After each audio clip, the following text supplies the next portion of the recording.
really, really busy.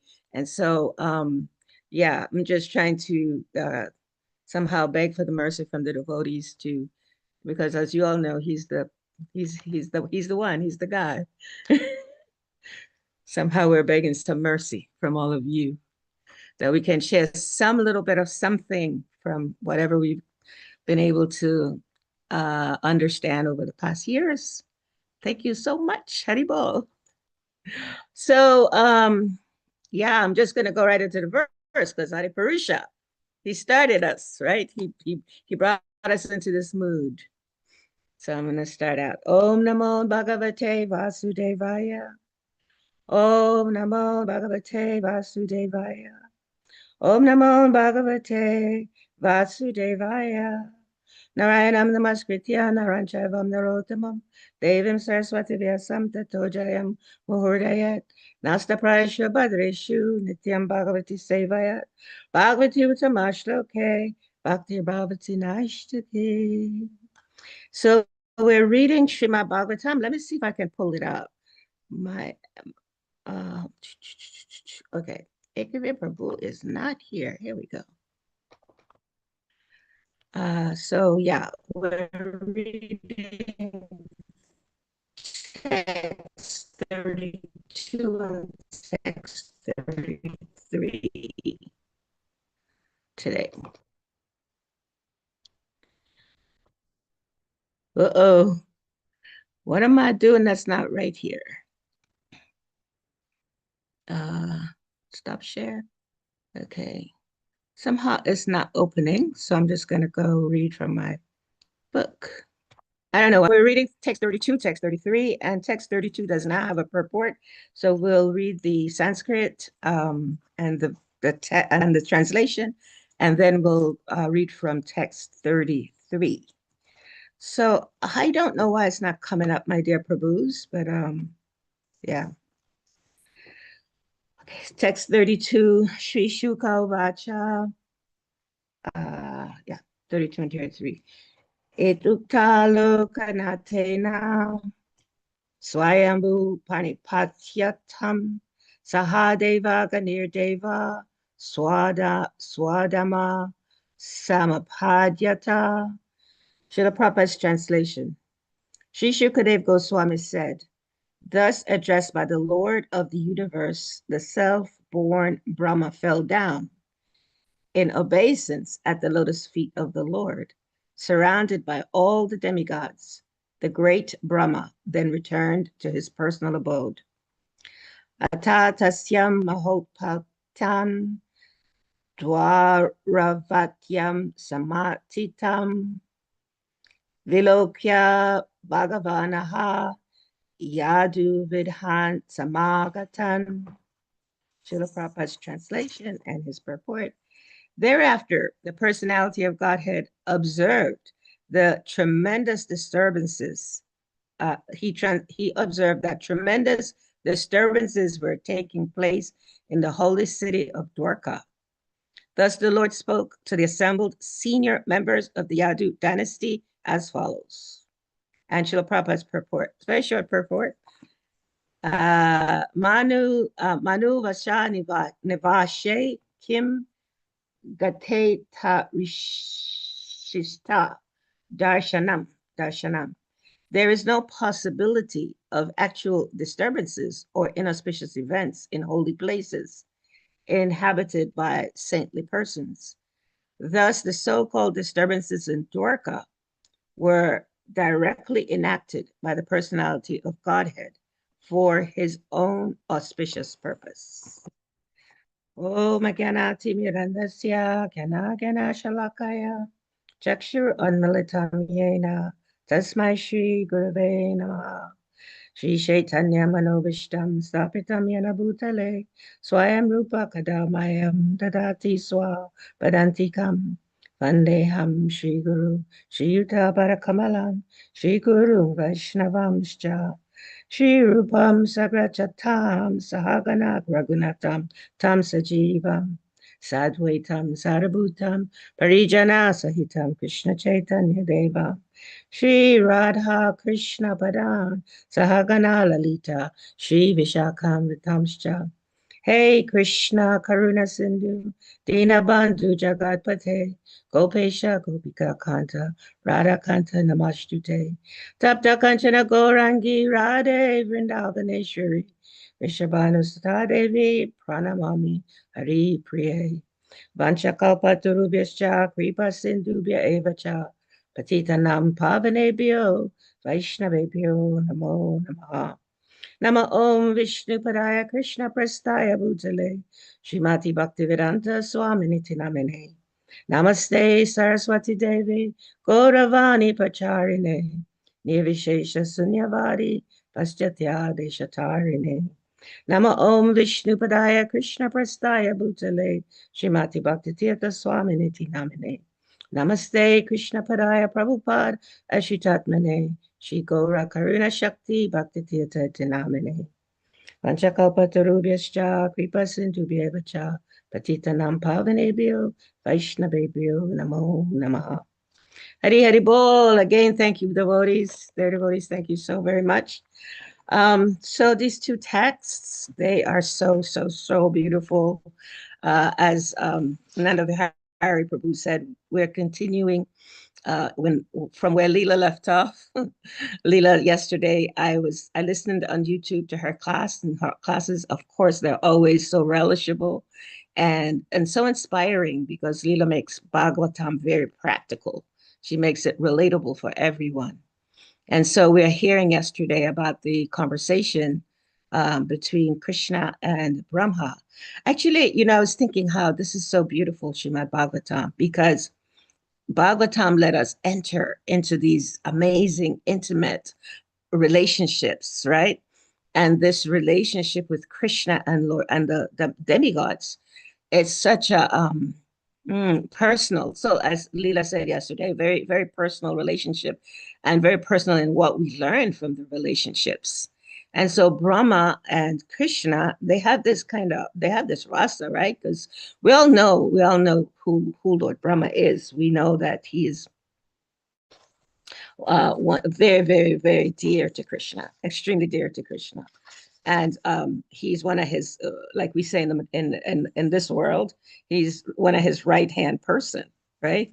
So um, so we know that Brahma has this intimate relationship with him because he has this responsibility of being the secondary creator of the universe, and because he's generating all the living entities that comes on the planets, right?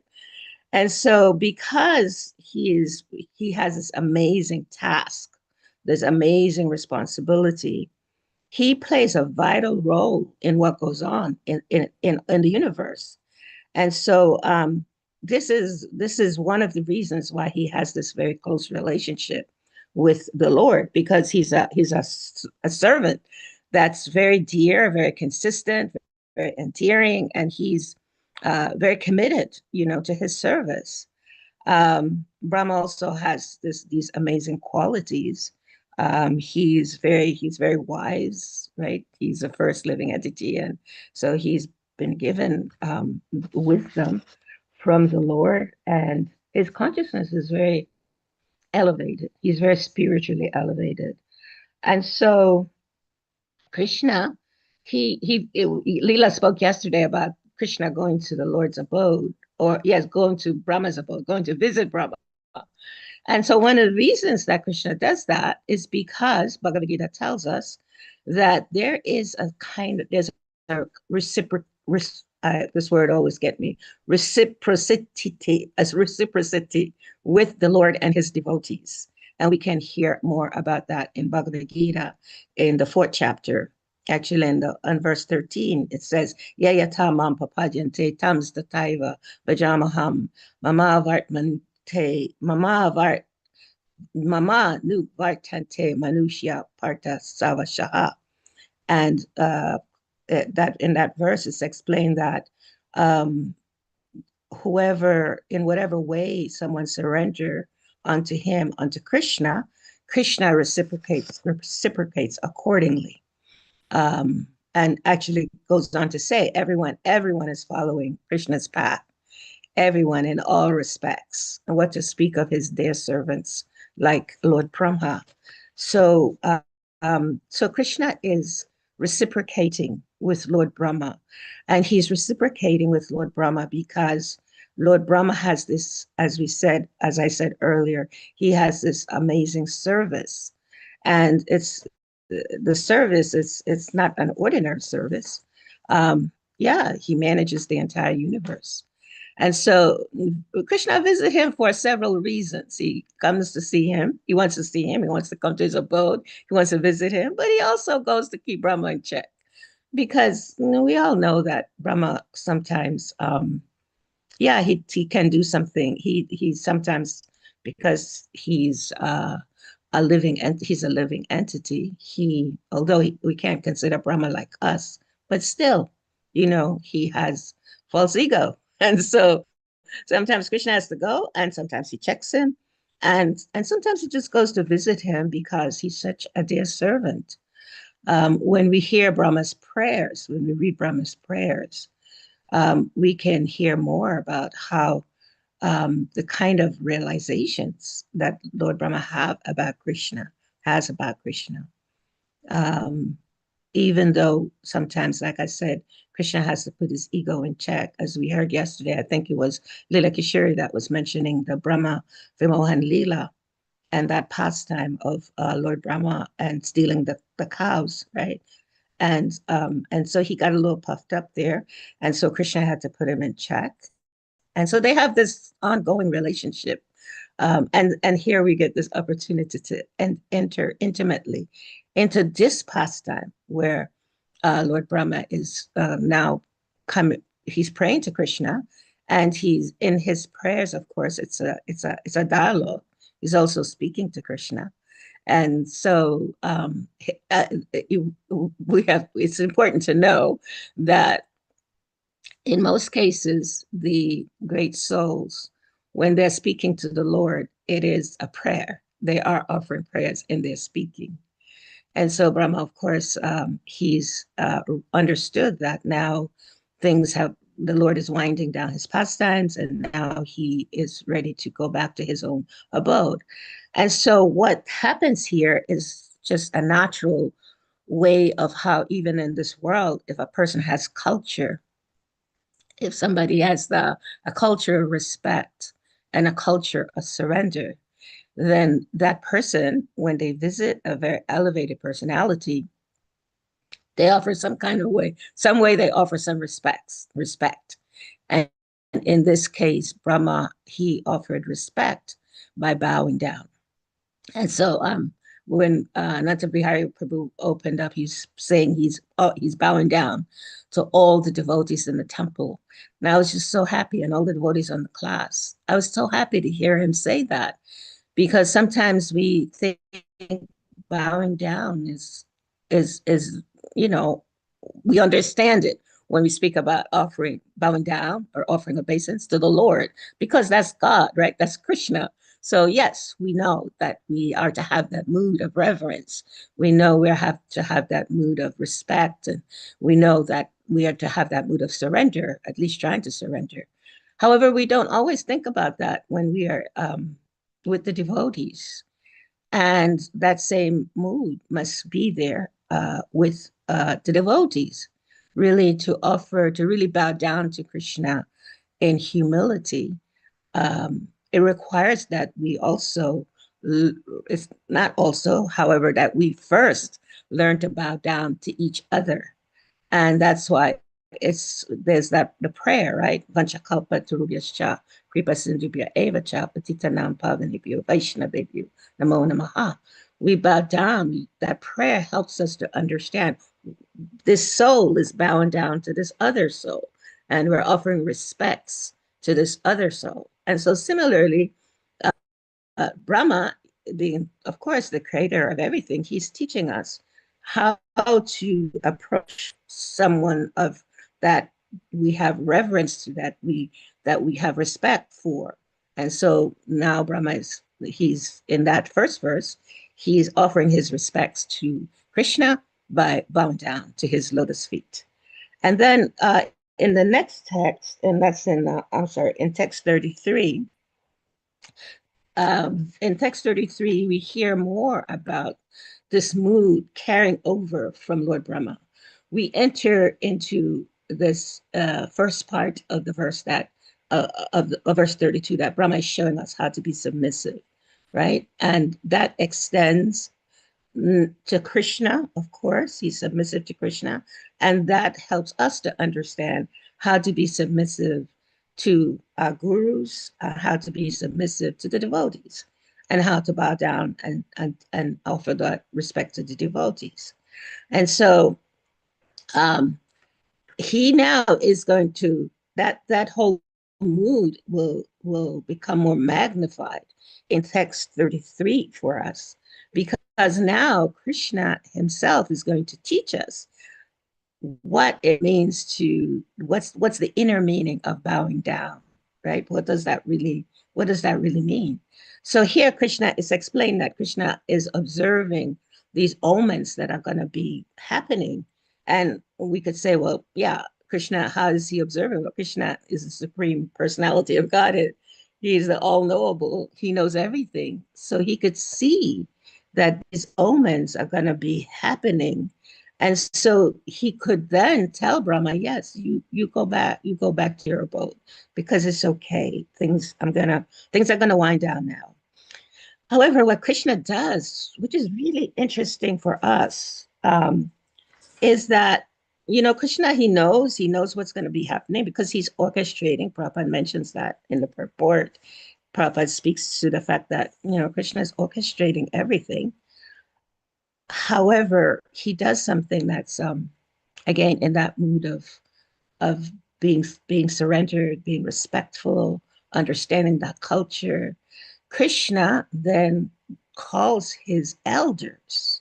He calls his elders to speak to them and to have this, to continue this conversation from Lord Brahma to his elders to discuss, okay, I'm seeing all these horrible omens that have come from these curses, two curses, as we know, one from Gandhari, one from Samba. And so he says, okay, these curses are a part of it. As we know, Krishna, he's the Samabona. Krishna is the personality that arranges everything, as I said. So he knew this is going to happen because he arranged it to happen. Because as we read on in the Bhagavatam, we'll hear about his relatives and how they were going to cause so much destruction on the planet. He could understand that, and so he had to close things down. So he saw the omens. He saw all these things that were going to be happening, um, or that were happening. For example, there were like he started to see some moral, social decay in Dwarka. The citizens, they were starting to do things that were improper. And then, of course, the curse of the sages. Yeah, this where this Yadava youth, Samba, I believe his name, Samba, playfully dressed like Krishna's son. And he is Krishna's son. So he playfully dressed as a pregnant woman. And he asked the sages uh, when the child would give birth. And of course, you know, it's we don't even like it when people play pranks with us, but to speak of playing pranks with the sages. So they didn't like that so much. They didn't like that deception. So they cursed him. And Krishna had arranged that. He had arranged all of this, right? This is his Lila, this is his pastime. So he arranged all of this. However, in the details, we get to learn, we get to understand. Oh yeah, Krishna in his arranging everything in the universe. Of course, we know Krishna delegates everything. Krishna is in Vrindavan, and he delegates. Um, and so, in this case, he's like, okay, well, it's now these omens I see. So now in Dwarka, it's beginning to appear to be inauspicious, although we know that it's not, it wasn't really inauspicious. It was, again, I keep emphasizing this, that it was arranged by the Lord. And any tradition that has any spiritual tradition that has some kind of disaster or disturbance, the participants of that tradition will learn that everything is coming from God. Everything is coming from the Supreme Lord. So in this case, it's basic that we understand, we get some deep understanding within our core, within our hearts, that Krishna is the one that's orchestrating everything.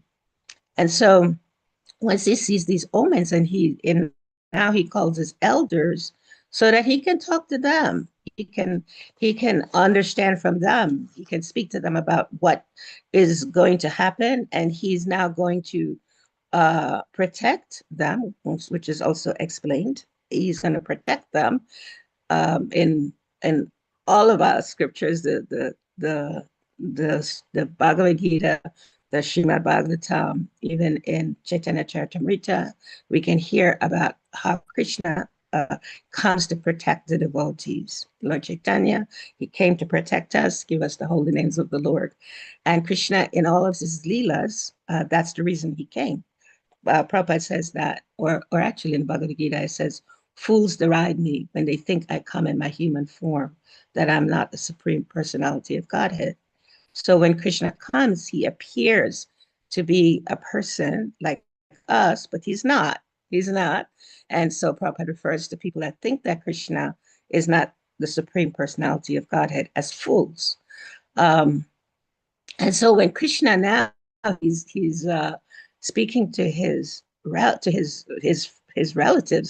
and his senior people, his senior family members, he's now explaining, okay, these omens are happening, and now we need to make a plan. We need to make a different arrangement for all of you.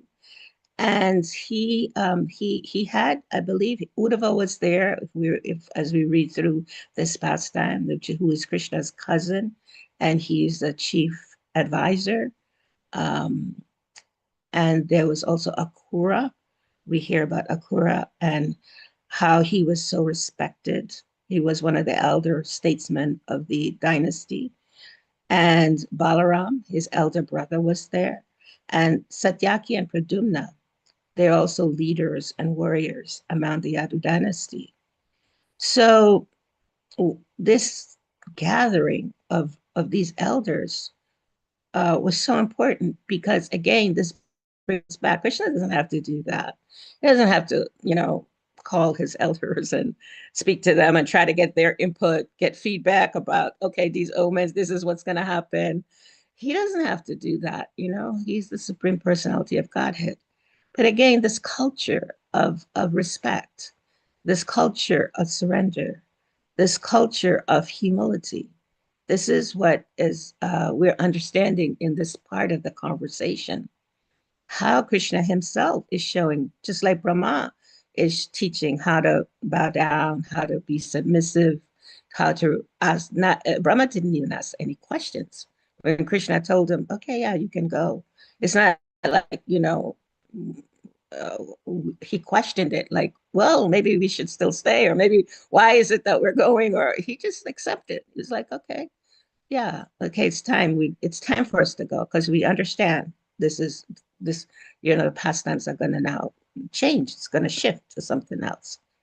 And so yeah, so I'm going back and forth from the text 32, which is Brahman bowing down, because it comes to this text 33 where Krishna himself personally is showing us the importance of this humility.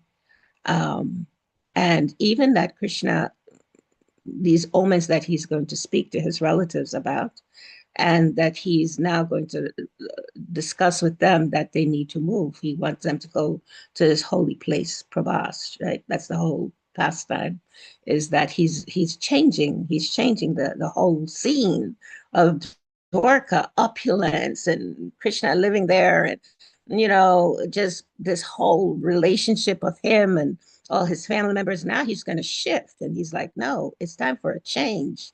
And so we are now going to go take shelter of this of Prabhash, because here, these seemingly inauspicious things are going to be happening. And so, yeah, this pastime is it teaches us how to be exemplary. We see Brahma, he gets so many tests from Krishna all the time. And Brahma is steadfast. He's steadfast in his service to the Lord, even though he sometimes get puffed up. He sometimes do things that seems antithetical to what Krishna wants. At the core of his heart, he's dedicated to Krishna. He has this mood of, he understands. He totally understands the culture of humility. And so my spiritual master, his name is Bhaktivedanta Swami, he used to share with us all the time about humility. And he always would come from a kind of a little bit of a different way with how he would inspire us to be humble. And so one of the things I remember about him is he always would say to us, humility means strength. Humility means strength. It's not, just following just for the sake of following, or following in a way where once I was in a place in a meeting, and this is not such a auspicious story I'm going to tell, but I am sharing it only to bring us into this mood of humility. So I was in this, I was at this meeting, and a devotee spoke to me about my spiritual master. And it was very interesting because he was saying, this devotee was saying, he was sharing with me reasons why he had some challenges with my spiritual master. And he was saying, yeah, he's like charismatic, and, so many people come drawn to him. He was speaking like this in this mood. And he was saying, and you are like a what do you call, like a gurupi, Guru, gurupi, right? You're one of those. You're like one of the leaders of being a gurupi. And I remember it was many years ago. And so I remember that mood that my Guru Maharaj always trained us, is that humility means strength, right? It means strength. It means speaking up when we have to speak up. It means that it's not that we speak harshly. However, we try to choose words that are gentle and kind and sweet, but we still speak up. And so his Bhaktivedanta Maharaj, he would say that humility is the strength to strive for truth, for understanding what is really true. And he goes on to explain that the strength, we need the strength to access compassion and love, and the strength to be ready to reciprocate, right? And that's the mood that we're learning in these two verses, that Krishna is reciprocating with his devotees, and his devotees are reciprocating with him. And the way that they're doing it is through the culture of respect, the culture of surrender, the culture of exchange, of loving exchanges. And so that, yeah, those are some of the themes that I could pick up. There's so many things in these little two verses, to help us to really enter into this divine conversation between Lord Brahma and Krishna and all his family members. Just to visualize just what would that be like. Yesterday in our Wisdom of the Sages group, and I'll close with this. We had a question. If you could spend 1 hour in conversation with a saint or sage from history, who would it be and why? And so I thought of this verse this morning as we facilitated that group yesterday. I thought of this verse. And so I was thinking, just to be in that association of Krishna speaking with Lord Brahma, and to just watch, not even to want to ask any questions, just to watch that loving exchange, and just watching him as he gets his family members together to speak, and how that respectful mood is in the core of their hearts, all of them. It's not something that we pretend and we have to act, to try to be respectful. It's a natural part of the culture. And so as devotees, that's our aspiration, that becomes a natural part of the culture. And my prayer is to Lord Brahma, please, Lord Brahma, give me the strength, give me the humility and the strength to let that be a part Hi, of David. How are you? my culture. Hey, Red, oh, hey, great. thank you very much. Yeah, he'll give the report in, I think, tomorrow. Okay. But he didn't say any like major red flags. Okay, I'm ending the class at this time. I think somebody's voices is there. I muted them. Sorry about that. No worries. We are imperfect beings. We make mistakes. We do things, and we love each other. So, yes, Nana Bihari Prabhu, I am ending a little early.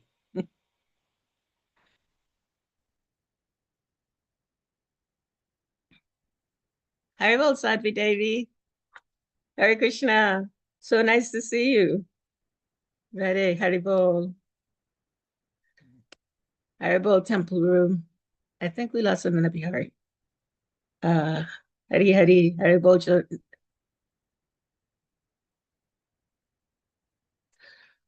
So, Adi, would you like to offer anything? You are one of our senior most servants of the Lord, of Srila Prabhupada. And so we always want to hear from you. You can hear me okay? We can hear you. Yeah? Well, we are your servant. You always bring a certain effervescence. By the grace of your spiritual master, you just joyfully jump in there and share a lot of stuff with us. One thing I thought was kind of humorous is today, Krishna mentioned, so I'm leaving and I'm going home.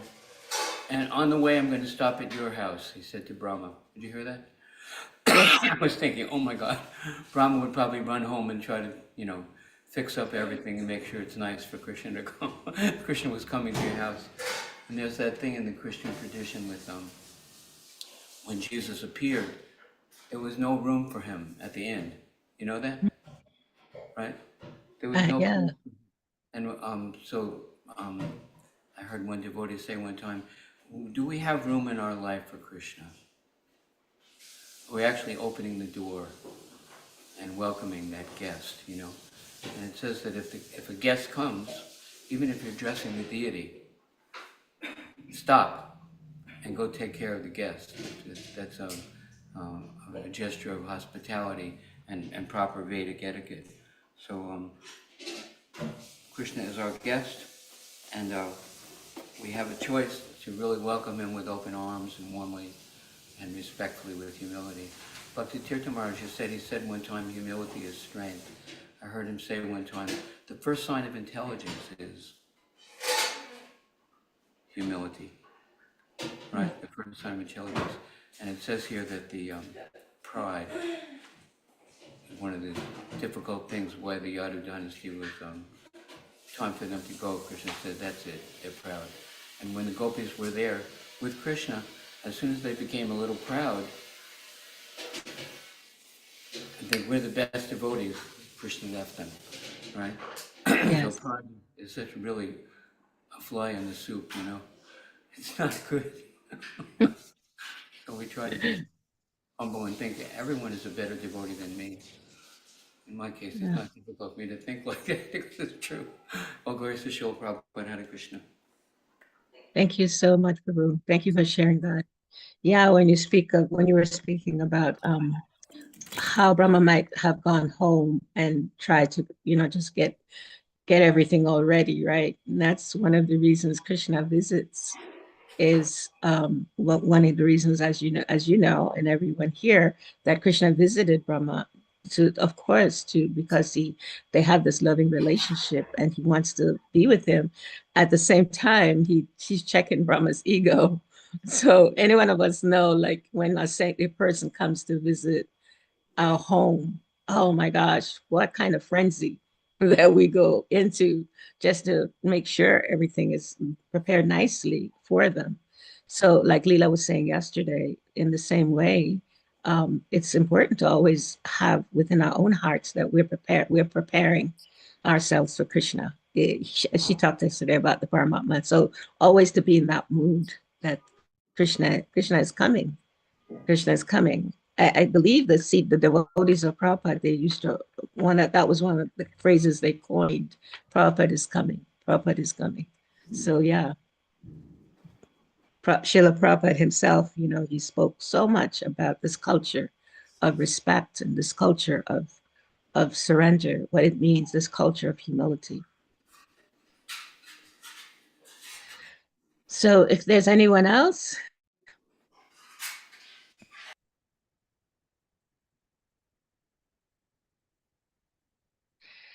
Like Leela said, we love silence. We're doing a grief group together. And one of the important part of that grief group, when somebody experiences a loss and they are grieving, is to just be silent and listen. Just be silent. And within the silence, that we can hear the Lord. So we welcome silence, as she shared.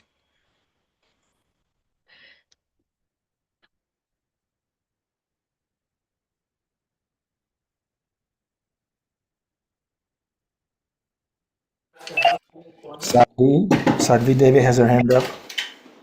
Hare Krishna, and thank you very, very much for today. When you mentioned that you had the discussion, if you wished for someone to talk to, who would it be? I had also this discussion yesterday, and I thought of two person. One was Narada Muni, or the other one was Bhishma. These two I have wished for to meet and talk to. Yeah, that's such amazing personalities. And when you spoke about Bhishma, immediately I thought of how Yudhishthira Maharaj, how he exemplified that mood of humility when Bhishma was down, right? Well, even in the battle, when they shoot their arrows, they would shoot it at the feet of Bhishma. And when Bhishma was down and with the bed of laying on the bed of arrows, Yudhishthir, he was consoling, the elders, Gandhari, all the elder family members, because it was a sad time. I mean, it's a jubilant time also because Krishna was there, and also Bhishma, he made all the arrangements for what to how it's supposed to go in terms of his leaving. However, it's explained that Bhishma, Yudhishthira Maharaj, he was so humble in how he approached the elders that were going to mourn for Bhishma's departure. Yeah, that feeling that they were having of sadness. So yeah, that's a great personality to want to connect with. Thank you so much. And the place they ask also, place where do you want to be? I said Vrindavan. Yeah. Because I want to Yes. breathe that air and I want to feel that soil in my hand. That's what I want. Thank you. Yes. Thank you, Savi. That's so beautiful. Yeah, that's what Srila Prabhupada explained in the purport. We want to go to Vrindavan. We want to go to all the holy places. Why? Because nothing can. The holy places are pure, right? Even if they're pure externally, to have whatever something seemingly, we may see the externals through material eyes. The holy places are pure, and those great sages that live in those holy places, they're also pure. And that's why we want to go there, because when we go there, then we get the benefits of being in these holy places, especially Vrindavan, where Krishna performed his pastime. Yeah, so that's a wonderful, beautiful spiritual desire to want to go to one of the holy places, Vrindavan, one of the main holy places. Yeah. this year, I believe, Radhanath Swami is taking a yatra to one of the holy places that many devotees don't always go to, the place of Lord Ram, the birthplace of Lord Ram. I can't remember the name right now. Maybe somebody on the call knows the name. And thousands of devotees go on that yatra just to be in this holy place. It's explained that when we go to the holy place, that, you know, we can release so many of our different anarthas or different activities that are not conducive to our spiritual advancement, our spiritual growth. So yeah, this verse is actually responding to that. Ayodhya, yay, Pink. Thank you so much. Thank you. Yes, yes. Thousands of devotees are going to Ayodhya this year, just to take shelter, just to be sheltered by the sages that are there and by the holy place of Krishna's, I'm sorry, Lord Ram's activities, or Lord Ram's birthplace. Yeah. Thank you, Vraja. Hey, he's back. He's back. Thank you. Bhakti Center Temple Room, did you have your hand up? Ask her how she responded to that person. Vasudev has a- Mother Vraja Lila, Vasudev Prabhu has a question. How did you respond to that person who said that you were a groupie? Yes. I was a groupie. I listened, and yeah, and I apologize that person had that, and that was their perspective. I apologize. I said, I'm sorry that I impact you in that way. I'm sorry about that. Yeah, I just apologize, because that's that person's perspective, and everyone is entitled to their perspective. Thank you. Sundari Radha says you are a true devotee, Vraja Lila. No, my Guru Maharaj is a true devotee.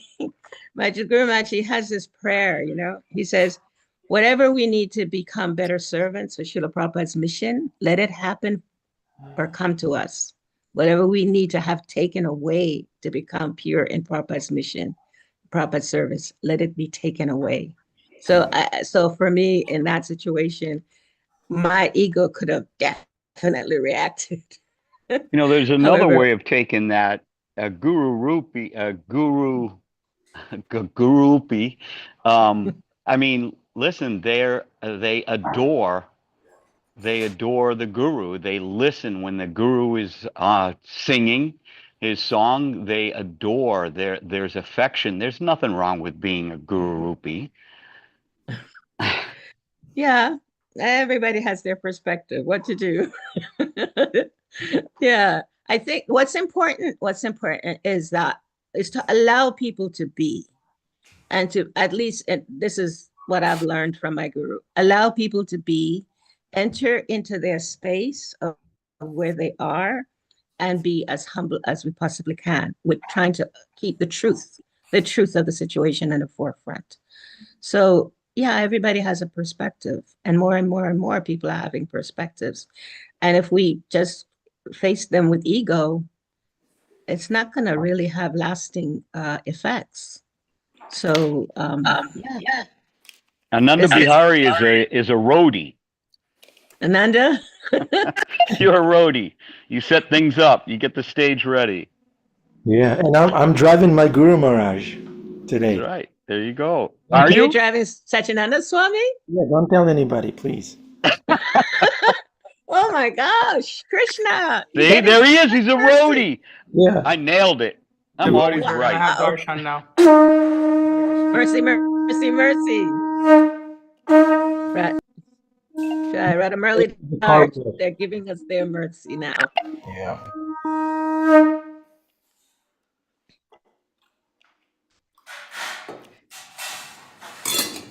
Hare Krishna. Hare Krishna. Cameras on if you can, please.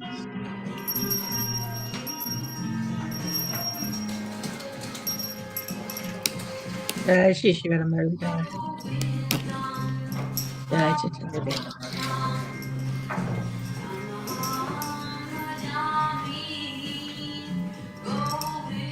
you, Lord.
Lotus feet of our spiritual master are the only way by which we can attain pure devotional service.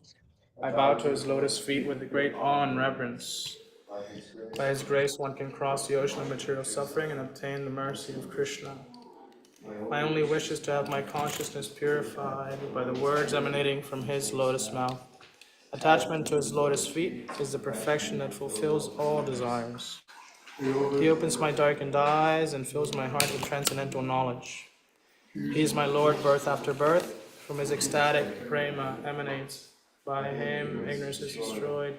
The Vedic scriptures sing of his character. Our spiritual master is the ocean of mercy, the friend of the poor, the Lord and master of the devotees. O Master, be merciful unto me. Be the shade of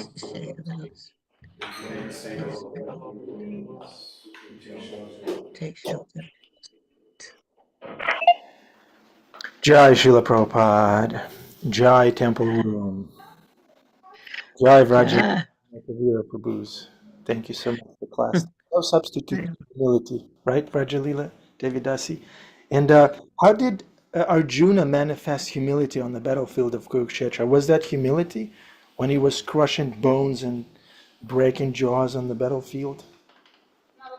Yeah, I remember he really didn't want to have that battle, and he was humble because he really respected his elders.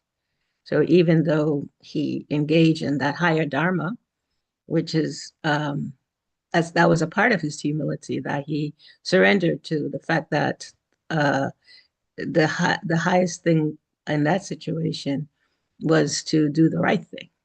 Sometimes we do the right thing in the wrong way, or we do the wrong things in a way that may cause even more disturbances. So Arjuna, in that mood of being surrendered to Krishna, this is the whole mood of the class, being surrendered, having that culture of respect, having that culture, of reciprocity, whatever that word.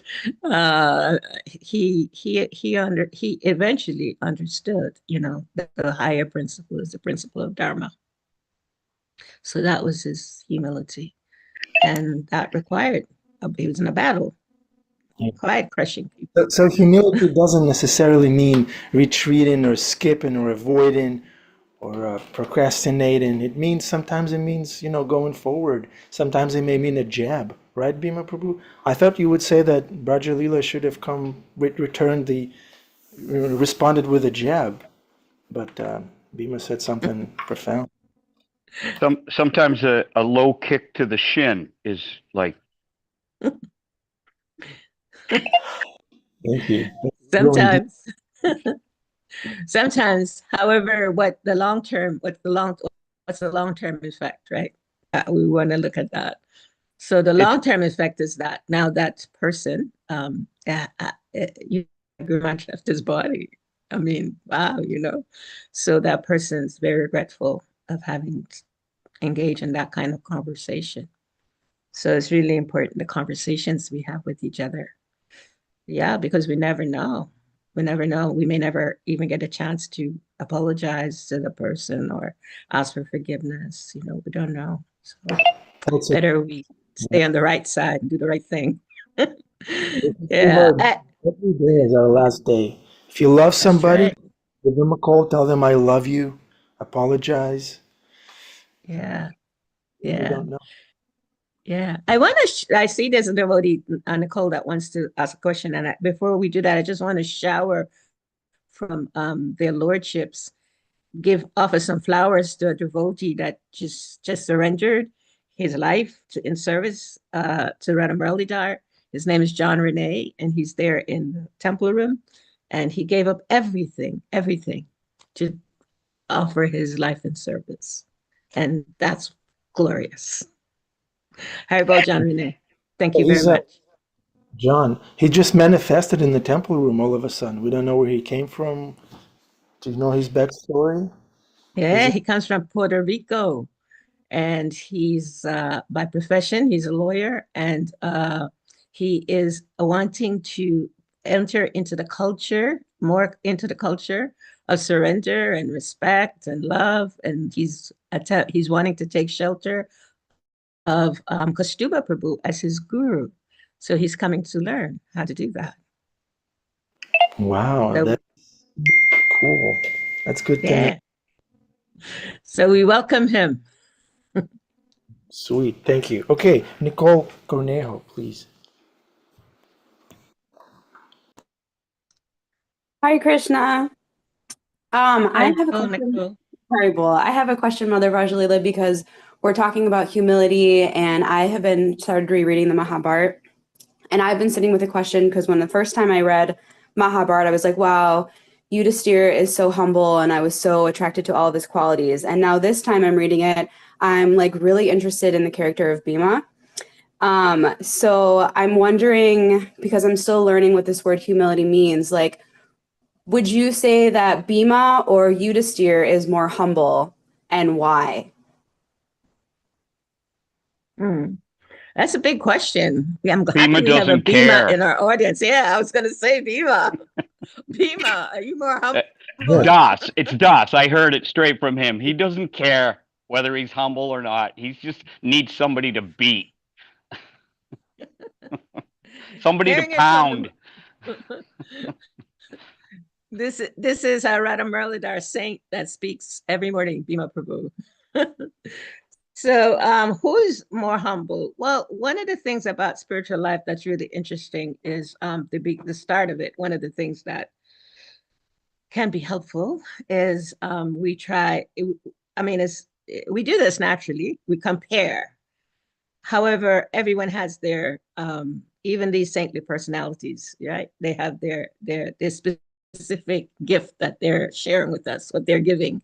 So to compare them is like, I don't know, it's kind of, yeah, I'm a little bit lost for words in one sense. However, yeah, comparing them is like making one gift better than another gift, right? But however, in this case, Bhima is extremely humble because, he's Bhima. He's ferocious. He's amazing. He's big, and he has this amazing nature of being this amazing warrior. And of course, Bhishma Dev is also in that same category. But the thing is, it's interesting, is the elder part of this, right? Because Bhima surrenders to Bhishma Dev because he's senior. Even though they're both very powerful and very strong, he's senior. And so in that sense, that's the humility. Even though he got angry and he wanted to fight him and all this, still there was humility in that he understood he was a senior at the end. So, Bhima, do you want to add anything, or anybody else would like to add anything for Nicole? I did want to say, in regards to, even though I'm not, there's no claim on my end, but as far as humility goes, it's just intelligence. Krishna lines up all the things that he is: the intelligence, the strength. I am the source of memory and forgetfulness. When we understand that we're not the doer, that it is simply we're desiring, and through our volition, Krishna makes it happen. Material nature makes it happen. Adi is always fond of telling me there's these factories, cells in our body, and they have mitochondria that are directing the defense and the nutrition and the functions of each cell. We have nothing to do with even the minutest cell in our body. We didn't create it, but it makes us. So it's virtually, you have to be ignorant to be proud. You have to ignore the fact that absolutely nothing that you are came from you, that you didn't will it into place, that you didn't build it yourself, but that through Krishna's magical mystery tour called the material world, we are given all facility to accomplish our desires, and that's whether to be a great warrior or a great scholar, or to be a good devotee.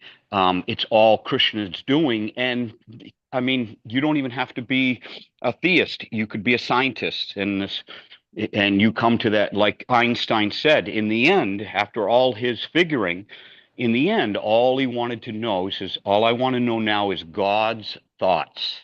All I want to know now is God's thoughts, because Einstein himself came to understand that the yantra, this whole universe is a yantra, and our body is a yantra. It's a machine, and it was created by somebody else, Brahma. And when you remember that, then you realize that anything you got going for you is the result of the help of somebody else with a capital S. Hare Krishna. Thank you, Prabhu. Thank you so much. Yeah. Yeah. That question from Nicole, I really appreciate it because, one, I see you're reading and hearing, and two, it's a critical thinking question, very deep. Yeah, it even made me have to think. I mean, it definitely made me have to think, not even me, but I had to think like, oh yeah, these two persons. So it's nice because you can see you can feel that these are people and they're interacting with each other and they have their different gifts, and it makes us question, yeah, well, what's with these two people? So it's really beautiful that you're meditating in this way, and that you're critically thinking about these personalities. Thank you so much. Jai, thank you very much, dear devotees, for your participation in the offering, led by Vraja Lila and Ekavira Prabhus. Okay, we see Sage, we see Sky, we see Annabelle. Where is Isaiah? Is he chastising a demon somewhere? I will. Young Saint Sadhus, we appreciate you all so much. 1, 2, 3. Hare Krishna. Hare Krishna. Krishna. Krishna. Hare